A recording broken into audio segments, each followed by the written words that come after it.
I'm just gonna call these chicks, these women, these bunquishas, these heifers, these wenches. Yeah, bad girls. Not, I don't know, they would be considered the song Donna Summer bad girls, but yeah, they're bad girls. Okay, so moving on, the next one here. This is a Louisiana woman accused of shooting man after meeting up with him in garage for starts with S, ends with X. I think y'all know what this is about. And she looks young. She almost looks like a little boy. Her name is Latoria Matthews. So this is out of Baton Rouge, the little town, city, the state capital, where the people have split up, split the town in half. They want the black side, they want the white side. Well, I don't know, I guess they want the upper crust side, and then they leaving the little poor people behind. So here, moving on. Police recently arrested a woman in Houston. You know what? That's what's getting me.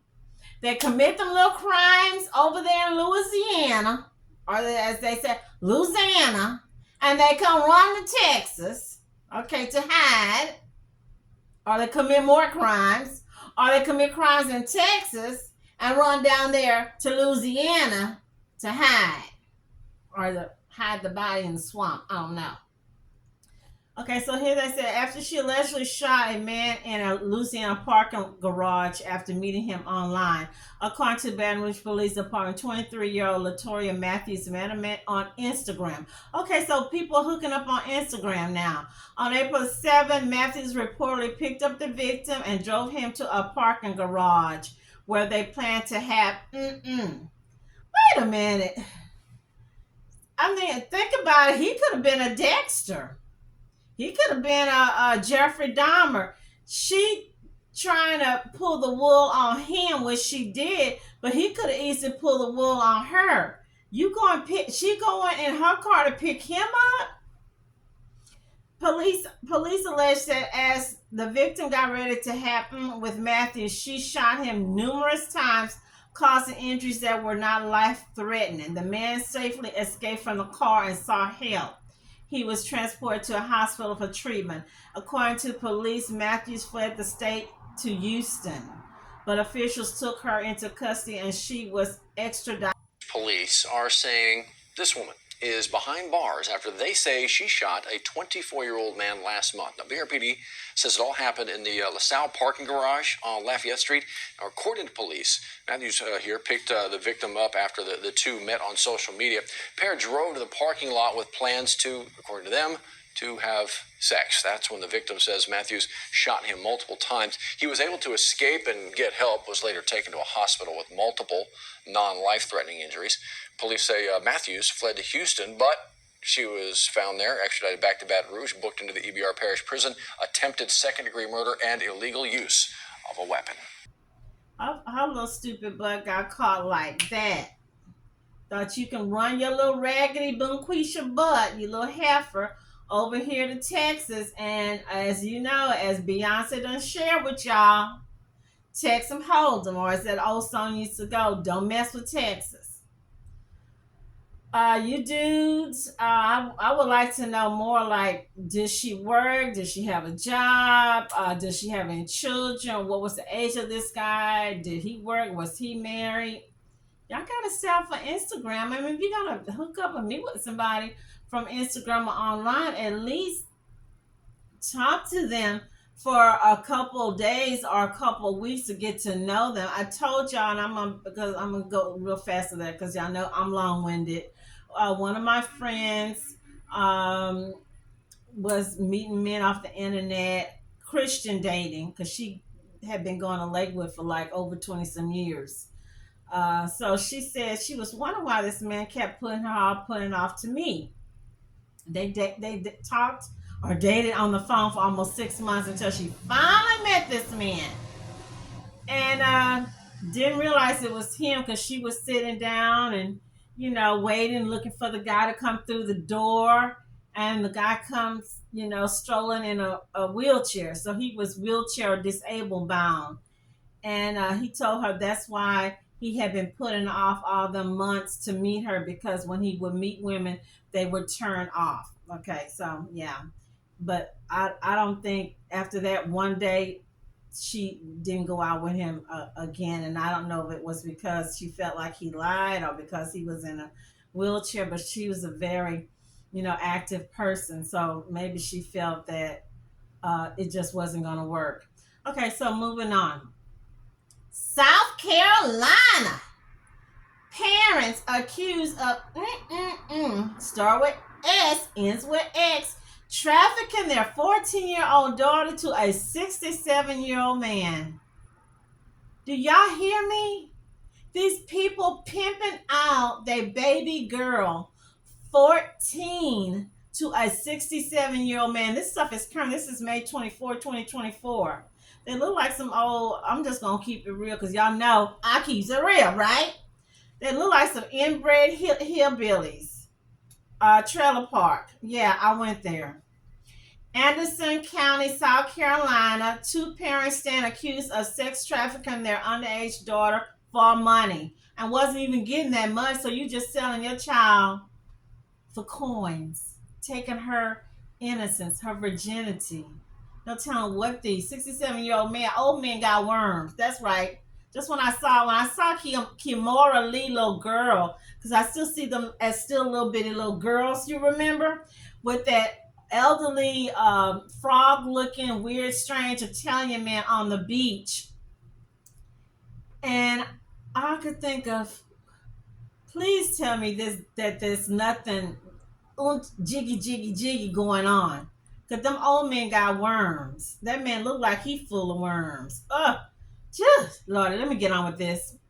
And a news release and video posted by the Anderson County Sheriff's Office, Detective Will Freestay said April Lawrence and James Wilson allegedly made a concerted effort to find people that would give them money, and their children were the currency. So it might be more than one child. Also, just into our newsroom, the Anderson County Sheriff's Office says a couple is facing charges for trafficking a 14-year-old. Deputies say James Wilson and April Lawrence, who you see here on your screen, would find people who would give them money using the child as currency. They drove the teen over county lines to the home of a 67-year-old man in Greenville County several times. Detectives say the man would give $20 every time the girl was brought over, the couple receiving about $1,300 one month. Both Wilson and Lawrence are charged with human trafficking. They were denied bond. The couple allegedly brought their 14-year-old daughter to a 67-year-old man in Greenville County whenever he asked. Whenever he asked, I hope he was using you know what, because I hope this child hadn't caught any STDs or pregnancy or anything like that. I mean, 14, that's a precious, innocent child. Further investigation revealed the man would reportedly send the parents a text message and $20 via Cash App each time. Are you telling me you selling your child for $20? You selling your baby girl for $20? He can't even get a hooker in the street for $20. You selling your precious angel virgin child? Well, I mean, at that time before, for $20? Okay, so they say in total the parents allegedly made over $1,000 while trafficking their daughter. Woman, you should have. I'm not. I'm not going to even say the amount, but 1,000 in some places. 1,000 is the first visit, the first time. That's how much. Or in some countries, the man have to put up a house, or he got to put up 50 goats or 50 herd of cattle. $1,000 is that's how much it all total for your child. I want to somebody please give me that nagging baseball bat, because I need that nagging, or we need to find Dexter and put a GoFundMe for him.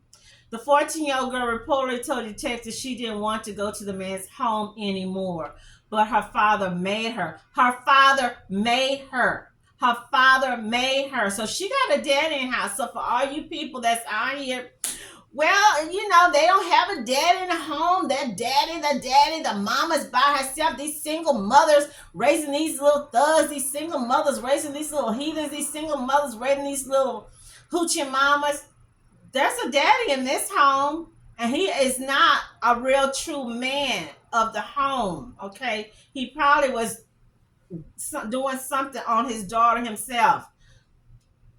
According to the sheriff's office, William Berenson, took advantage of the parents' offer.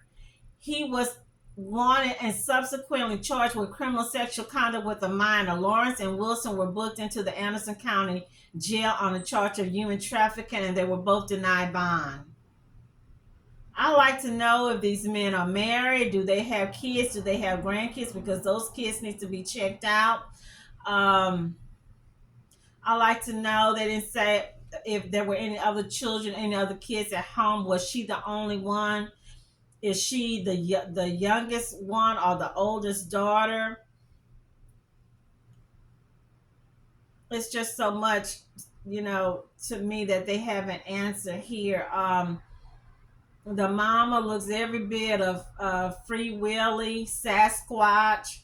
The daddy, he looks like a predator, an inbred predator himself. Just nasty, funky, evil, wicked people corrupting their own child. Instead of protecting your child, instead of the man, the father taking control, he helping to pimp out. I mean, I have heard in some, but not in a long time, not in this current day and age.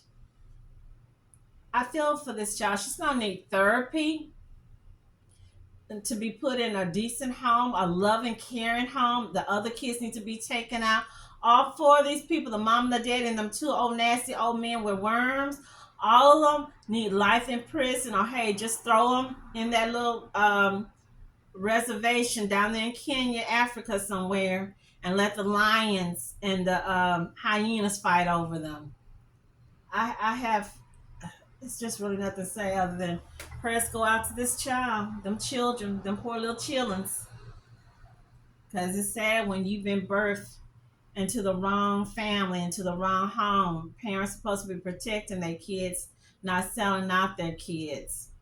Daddy's supposed to be putting their life on the line for their child. Daddy's supposed to be where he will fight 2 or 3 anacondas for his kid. He would give his life for his baby girl. You're supposed to be walking your child in a white gown. That's right, the veil, for her husband, who should be in her age group, to live a happy, long marital life, not helping to break the marital, ruin her where she can't, I'm sorry, this bothers me.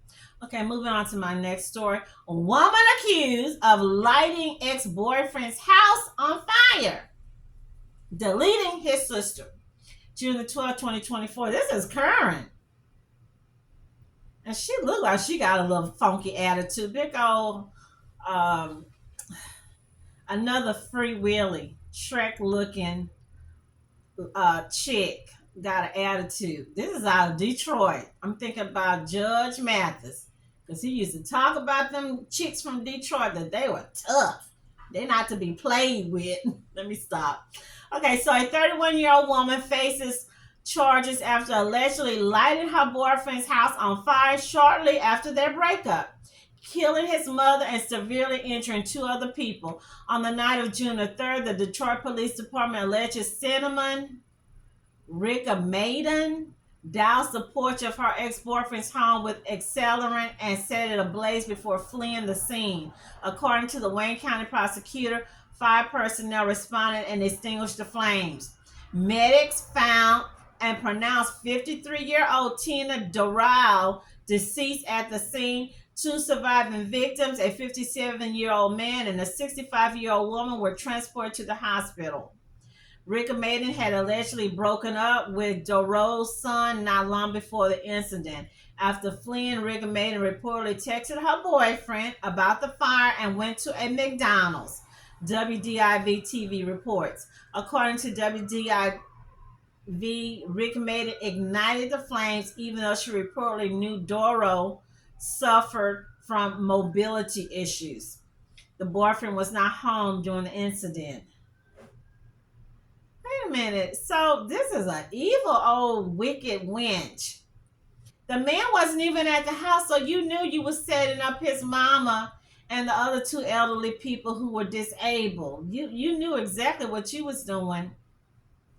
Okay, so Livonia police arrested Rigmaiden and turned her over to Detroit Police Department on June the 4th. A Detroit home decimated, one woman dead and two hurt. Police now saying two women may have done it on purpose.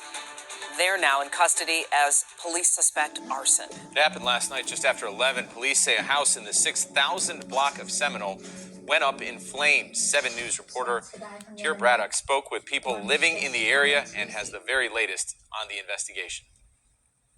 This is the aftermath of that tragic house fire that killed one person and left two others injured.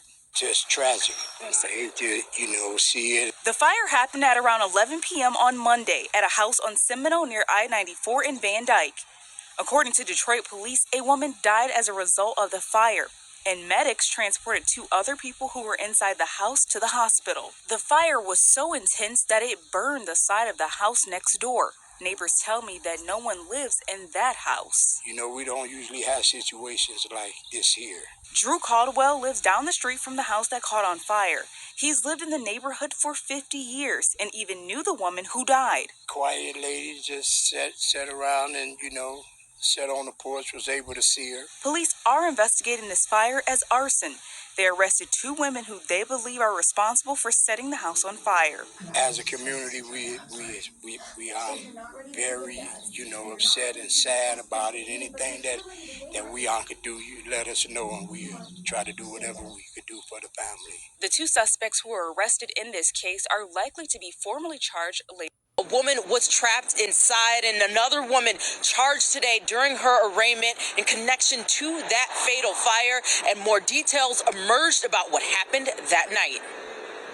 As stated in the investigator's report, this defendant decided that she wanted to make her ex-boyfriend, quote, feel her pain, which she was able to do on the 3rd of June. 31-year-old Cinamon Rigmaiden was charged in connection to a fatal house fire on Seminole Street Monday that killed her ex-boyfriend's paralyzed mother, 53-year-old Tina Duro. They recently broke up. Two others were injured in the fire. She deliberated for at least 2 to 3 hours beforehand. She then decided she was going to go to a gas station, purchase 75 cents worth of gas. Prosecuting attorney Tiana Livingston says Rigmaiden, with gas in hand, drove to the house and poured it on the couch on the front porch. Inside was the ex-boyfriend's mother, his uncle, and his uncle's fiancée. She did not call 911. Instead, as the house is burning with the people inside, she texted her ex-boyfriend and said, "Your house is on fire." She says the uncle fled the home and his fiancée jumped out of a second-story window and fractured her ankle when she landed on the ground. The victim in this case, who I've already stated her limited mobility, was able to climb out of her room and made it to the stairway second floor landing, where her body was found burned. Friday, Rigmaiden was charged with 1 count of felony murder and 2 counts of assault with intent to murder. Her bail was denied. I don't think that any actions were meant to harm anyone but property, and unfortunately, there were some deadly consequences here. It's important to note that the ex-boyfriend was not in the house at the time of the fire, but the assistant prosecuting attorney says that the fire was so intense that the house next door also caught fire as well. As for Rigmaiden, she's expected to return to court on June 10th for a probable cause, June 25th for a preliminary hearing. Reporting live here in Detroit, Lauren Edwards. No more. Where was she working? Did they have kids together? Did she live with them? Did she know per se that he was not in the home when she set that house on fire? Did his mama warn him of this heifer? I mean, she got that crazy eye look like that other old cow, the other wench that I did watch my video on the woman, the evil monster. I shouldn't call it evil monster, crazy monster, deranged woman. Bianca Ellis, how she deleted that little baby Julian Wood and attacked his mama Margot Wood at the Giant Eagle. But she got that crazy eye. Y'all gotta be paying attention to them people eyes. Those eyes. It's just like that man said. That's the window of your soul that tell you. You break up with somebody, you just move on. Yeah, I know they said there's a shortage of men, and sometimes some people say there's a shortage of, I don't know, maybe it's a shortage of Hispanic men, there's a shortage of Chinese men, there's a shortage of black men, or there's, move on. When the man upstairs, when he made you, when he made whoever, he made someone for you. In fact, I saw somewhere they said there's a possible 10 to 20 people that you can pair with, that you can still live and be happily married. Everybody think, oh, I can only be happily married to Jose Gonzalez Herrera, or I can only be happily married to Tyrone Davis Jerome Jones. That's not true. There's like 20 versions of these guys, these men that you can be happy with. You know, what should happen to this old wench, this old cow, this old heifer, this Yeti, Lizzo style chick, hyena, I don't know. She's going to definitely need to get at least 20 years, if not 30. You guys, when you mad at someone, I don't know, but you need to walk away. You need to walk away. You need to say your Hail Marys. You need to count to 10 and then count to 10 again, and maybe go to McDonald's or the Buffalo Wings and get you a dinner and get you Coca-Cola, or maybe some iced tea, and go sleep on it. That's right. But fighting someone who didn't do you anything, fighting their mama, fighting their auntie, their uncle, someone who's disabled, that makes no sense. You guys, leave me your comments. Tell me do you know any stories like this? Have you heard of these stories? What should be done to these people? Send prayers out to the poor little girl that was trafficked by her own parents. The man, Doro's, his family members, because all this stuff could have been avoided. Again, I wanted to thank you for watching my videos. Stay healthy, happy, and blessed. Thank you.